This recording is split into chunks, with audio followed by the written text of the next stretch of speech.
വൈക്കം മുഹമ്മദ് ബഷീറിൻ്റെ മുച്ചീട്ട് കളിക്കാരൻ്റെ മകൾ എന്ന മലയാളത്തിലെ ഏറ്റവും പ്രിയങ്കരനായ എഴുത്തുകാരൻ ഹേമന്ത് കുമാർ എഴുതി ഏറ്റവും പ്രിയങ്കരനായ സംവിധായകൻ രാജേഷ് ഷൃണം സംവിധാനം ചെയ്ത മുച്ചീട്ട് കളിക്കാരൻ്റെ മകൾ എന്ന നാടകം 250ാമത് സ്റ്റേജിലേക്ക് എത്തുന്ന സന്തോഷകരമായ അഭിമാനകരമായ മുഹൂർത്തത്തിലാണ് ഈ സംസ്ഥാന ക്യാമ്പ്. ഈ ക്യാമ്പിൽ വെച്ച് 100 വേദികൾ, കേരളത്തിൽ അങ്ങോളം ഇങ്ങോളം 100 വേദിയും സ്റ്റേജും തീയതിയും ഞങ്ങൾ തീരുമാനിച്ചിട്ട് മാത്രമായിരിക്കും പിരിയുന്നത്. പുസ്തകത്തിൻ്റെ ആ ഒരു മണം, പുസ്തകത്തിൻ്റെ ആ ഒരു ഗന്ധം, പേജ് മറിക്കുമ്പോൾ നമ്മൾ അനുഭവിക്കുന്ന ഒരു അനുഭൂതി, അതിൻ്റെ കവർ പേജ്, എഴുത്തുകാരൻ്റെ വിവരങ്ങളൊക്കെ വായിക്കുമ്പോൾ പുസ്തകത്തിൽ നിന്ന് നമുക്ക് ലഭിക്കുന്ന ഒരു കരുത്തുണ്ട്, അറിവിൻ്റെ കരുത്ത്. അത് വായനശാലയിൽ പോയി ആർജിച്ചെങ്കിൽ മാത്രമേ സാധിക്കൂ.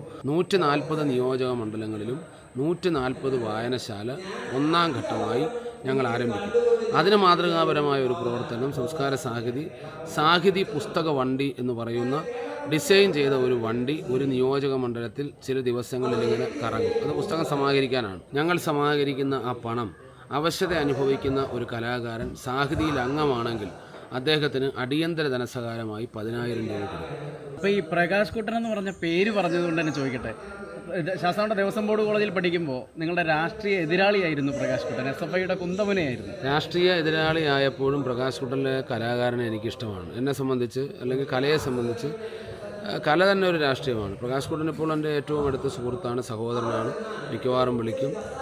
നാടൻപാട്ട് രംഗത്ത് നൂറുകണക്കിന് ചെറുപ്പക്കാരെ രംഗത്ത് കൊണ്ടുവന്ന ഏറ്റവും വലിയ ഇന്ന് ജീവിച്ചിരിക്കുന്ന നാടൻപാട്ട് കലാകാരന്മാരിൽ ഒരുപാട് പട്ടിണി, പരിവട്ടം, ശാരീരിക ബുദ്ധിമുട്ടൊക്കെ ഉള്ള ഒരു കലാകാരനാണ്. പക്ഷേ പ്രകാശ് കുട്ടൻ്റെ ശബ്ദത്തിന് മാത്രം, അതിൻ്റെ ഗാംഭീര്യത്തിന് മാത്രം ഒരു കുറവും പറ്റിയിട്ടില്ല.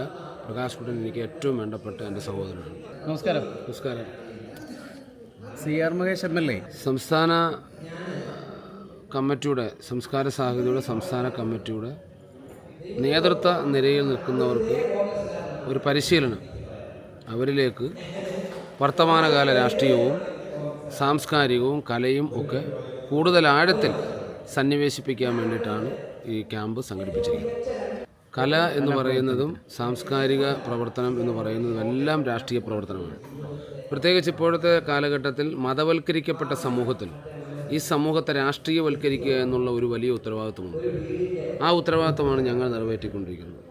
ഇതിപ്പോൾ സാധാരണയായി കണ്ടുവരുന്ന ക്യാമ്പുകളിൽ നിന്നും ഭയങ്കര വ്യത്യസ്തമാണ്.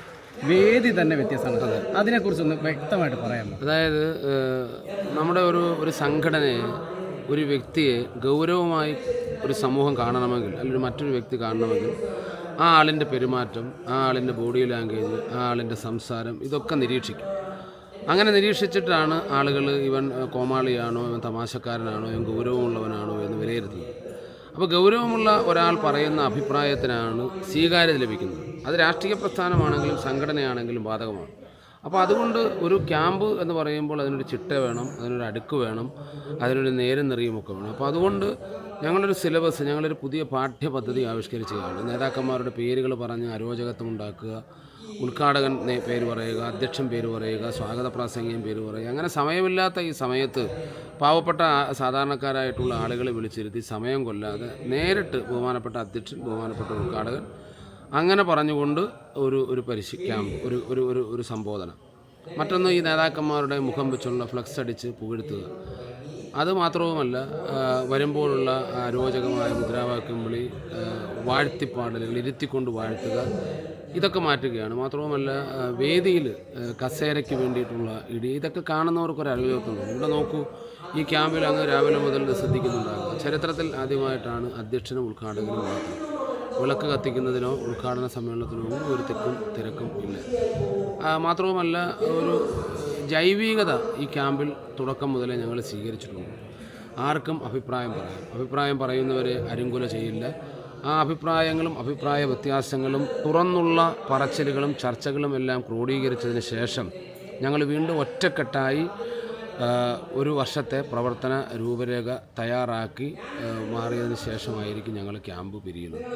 പിന്നെ ഞങ്ങളുടെ ഏറ്റവും വലിയ ഒരു സന്തോഷകരമായ സാഹചര്യം, കേരളത്തിലെ നമുക്കറിയാം, നാടിനെ നവീകരിച്ചതിൽ നാടകത്തിന് വലിയ പങ്കാണ്. മലയാള നാടക പ്രസ്ഥാനങ്ങളൊക്കെ കിതയ്ക്കുന്ന ഒരു സമയമാണ്. പല ക്ഷേത്രങ്ങളിൽ നിന്ന് പോലും നാടകത്തെ പുറന്തള്ളിയിരിക്കുകയാണ്. പലയിടത്തും നാടകം കളിക്കാനുള്ള ഇടങ്ങൾ കിട്ടാതിരിക്കുകയാണ്. ഈ സാഹചര്യത്തിലാണ് ഏറെക്കാലത്തിന് ശേഷം സാഹിതി തിയേറ്റേഴ്സ് പുനരാരംഭിച്ച വൈക്കം മുഹമ്മദ് ബഷീറിൻ്റെ മുച്ചീട്ട് കളിക്കാരൻ്റെ മകൾ എന്ന മലയാളത്തിലെ ഏറ്റവും പ്രിയങ്കരനായ എഴുത്തുകാരൻ ഹേമന്ത് കുമാർ എഴുതി ഏറ്റവും പ്രിയങ്കരനായ സംവിധായകൻ രാജേഷ് ഋണം സംവിധാനം ചെയ്ത മുച്ചീട്ട് കളിക്കാരൻ്റെ മകൾ എന്ന നാടകം 250ാമത് സ്റ്റേജിലേക്ക് എത്തുന്ന സന്തോഷകരമായ അഭിമാനകരമായ മുഹൂർത്തത്തിലാണ് ഈ സംസ്ഥാന ക്യാമ്പ്. ഞങ്ങളെ സംബന്ധിച്ച് നിരവധിയായ അവാർഡുകൾ ലഭിച്ചിട്ടുണ്ടെങ്കിലും ഇടതുപക്ഷ സഹയാത്രികരായിട്ടുള്ള സംഘടനകളുടെ പരിപാടികളിലൊക്കെ നാടകം അവതരിപ്പിച്ചിട്ടുണ്ടെങ്കിലും അക്കാദമി ഒരു ഫാസിസ്റ്റ് സമീപനം, ഒരു രാഷ്ട്രീയ ഫാസിസ്റ്റ് നടപ്പിലാക്കി ഏറ്റവും ജനകീയമായ ഈ വർഷത്തെ നാടകത്തിന് അവാർഡ് കൊടുക്കാതെ പിന്തള്ളി അവാർഡിന് പരിഗണിച്ചില്ല. ആ ഒരു അവഗണന ഞങ്ങളുടെ മനസ്സിൽ ആഴത്തിൽ മുറിവുണ്ടാക്കി. പക്ഷേ ഞങ്ങൾ പ്രകടനം നടത്തുന്നതിനോ ഞങ്ങൾ ആരെയും അക്കാദമി ആക്ഷേപിക്കുന്നതിനോ ഞങ്ങൾ തയ്യാറല്ല. ഞങ്ങൾ വളരെ സഭ്യമായി ഒരു പത്രസമ്മേളനം നടത്തിയത് ഒഴിച്ചാൽ ഞങ്ങൾ ആ പ്രതിഷേധം അവിടെ അവസാനിപ്പിച്ചു. ഞങ്ങളുടെ ഒരു മധുര പ്രതികാരം എന്നുള്ള കണക്കിൽ കേരളത്തിൽ ഒരു നാടക സമിതിയും ഇപ്പോഴത്തെ കാലഘട്ടത്തിൽ കളിക്കാത്ത തരത്തിൽ 500 വേദികളിൽ മുച്ചീട്ട് കളിക്കാരൻ്റെ മകൾ എന്ന നാടകം അവതരിപ്പിക്കുകയാണ്. ഈ ക്യാമ്പിൽ വെച്ച് 100 വേദികൾ കേരളത്തിൽ അങ്ങോളം ഇങ്ങോളം 100 വേദിയും സ്റ്റേജും തീയതിയും ഞങ്ങൾ തീരുമാനിച്ചിട്ട് മാത്രമായിരിക്കും പിരിയുന്നത്. ഒരു പുതിയ ഒരു സാംസ്കാരിക മുഖം ദേശീയ രാഷ്ട്രീയ പ്രസ്ഥാനത്തിൻ്റെ ഭാഗമായി ഉണ്ടാക്കിയെടുക്കുവാനുള്ള വളരെ ആത്മാർത്ഥമായ പരിശ്രമമാണ് ഞങ്ങൾ നടത്തിക്കൊണ്ടിരിക്കുന്നത്. സാംസ്കാരിക പ്രവർത്തനവും കലാപ്രവർത്തനവും ഒന്നും ആരുടെയും കുത്തകയല്ല.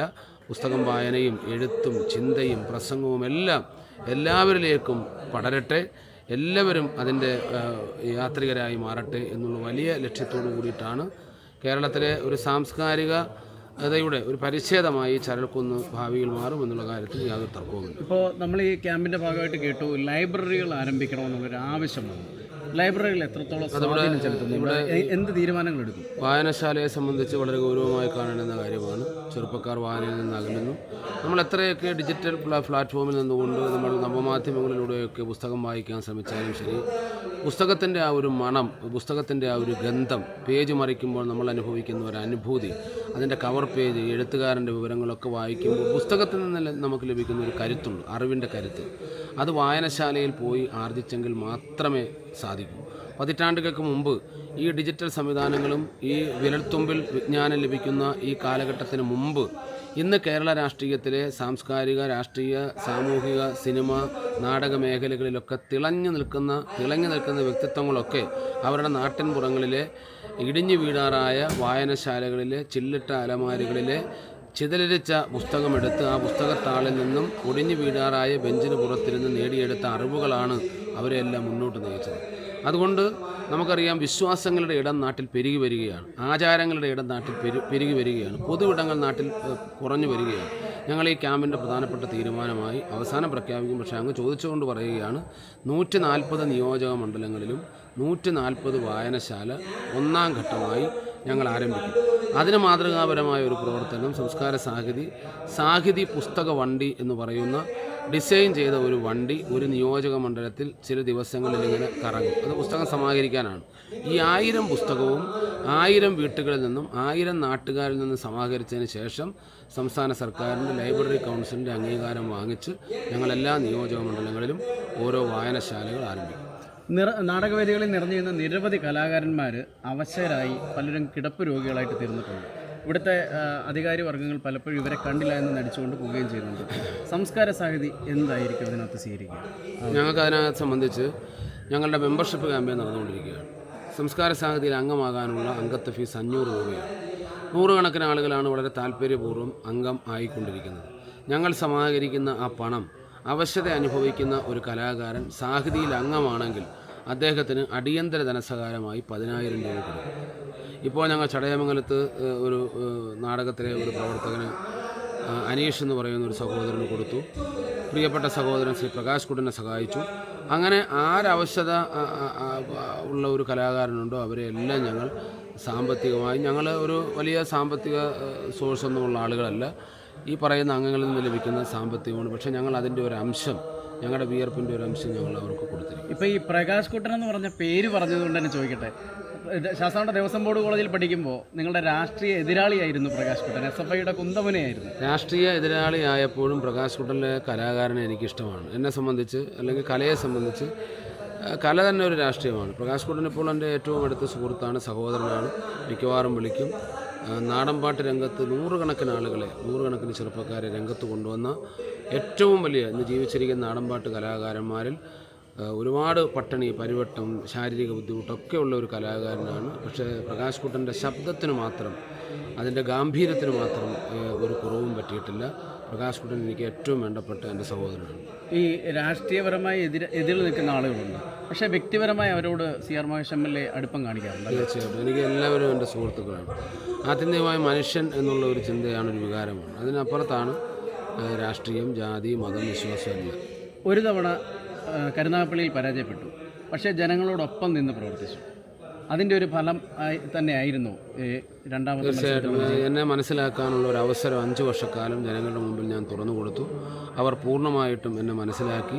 എൻ്റെ ഭാഗത്തൊരു ശരി കൂടി ഉണ്ട് എന്ന് അവർക്ക് ബോധ്യപ്പെട്ടതുകൊണ്ട് ഞാൻ അവരുടെ അടുത്ത് എന്നെ മനസ്സിലാക്കാൻ വേണ്ടുന്ന തരത്തിലുള്ള എൻ്റെ വാതിലുകളെല്ലാം, എൻ്റെ പൊതുപ്രവർത്തനത്തിൻ്റെ മുഴുവൻ വാതിലുകളും തുറന്നിട്ടുകൊണ്ട് അവർ അത് അംഗീകരിച്ചു, അവരത് സ്വീകരിച്ചു. എനിക്ക് ഒത്തിരി വോട്ടിൻ്റെ ഭൂരിപക്ഷത്തിൽ, പരാജയത്തിൻ്റെ ചെറിയ ദുഃഖം മറക്കുന്ന തരത്തിലുള്ള ഭൂരിപക്ഷം തന്ന് എൻ്റെ പ്രിയപ്പെട്ട നാട്ടിലെ ജനങ്ങൾ കക്ഷി രാഷ്ട്രീയ ജാതി മത ഭേദമന്യേ എന്നെ വിജയിപ്പിച്ചു.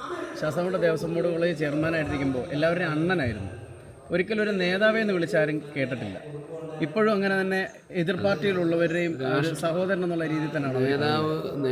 എനിക്കിപ്പോഴും MLA ആണെന്നൊരു തോന്നൽ എനിക്കില്ല. അതുകൊണ്ടാണ് എനിക്കിങ്ങനെ കൂടുതൽ ലളിതമായി ആളുകളുമായിട്ട് പറയുന്നത്. നേതാവ് എന്ന് പറയുന്നത് ഒരു പദവിയായി ഞാൻ കാണുന്നത്. ഇതൊക്കെ ചില ചുമതലകളാണ്. അപ്പോൾ അതുകൊണ്ട് എനിക്ക് അങ്ങനെ ഒരു വേറുകൃത്യം ജനങ്ങൾ ഞാനും തമ്മിൽ എനിക്ക് ഒരിക്കൽ പോലും തോന്നിയിട്ടില്ല. ഒരു ജനപ്രതിനിധി ആയ ശേഷം ഒത്തിരി അങ്ങ് പാവമായതായിട്ട് സ്വയം തോന്നിയിട്ടുണ്ടോ? നമ്മൾ പറഞ്ഞു നമ്മുടെ പ്രായത്തിൻ്റെ അറിവുകേട് നമ്മുടെ ജീവിതത്തിൽ എല്ലാവർക്കും ഉണ്ടാകും. പ്രായം തരുന്ന അനുഭവങ്ങളിലൂടെ നമ്മൾ നേടിയെടുക്കുന്ന പക്വത. എനിക്ക് തന്നെ 45 വയസ്സായി.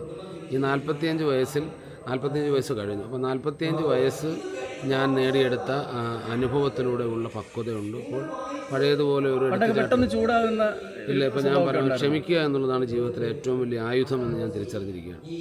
അപ്പോൾ ക്യാമ്പിന് എല്ലാവിധ ഭാവങ്ങളും, ക്യാമ്പ് അടിപൊളിയാവട്ടെ. മഹേഷണ്ണൻ ഏറ്റവും അടുത്ത സഹോദരനാണ്. മഹേഷണ്ണൻ ഞങ്ങളുടെ ക്യാമ്പസിൽ ഞാനൊക്കെ പഠിച്ചു വരുന്ന സമയത്ത് വളരെ ഞങ്ങൾക്ക് പ്രചോദനം തന്നിട്ടുള്ള ഒരു നേതാവാണ്.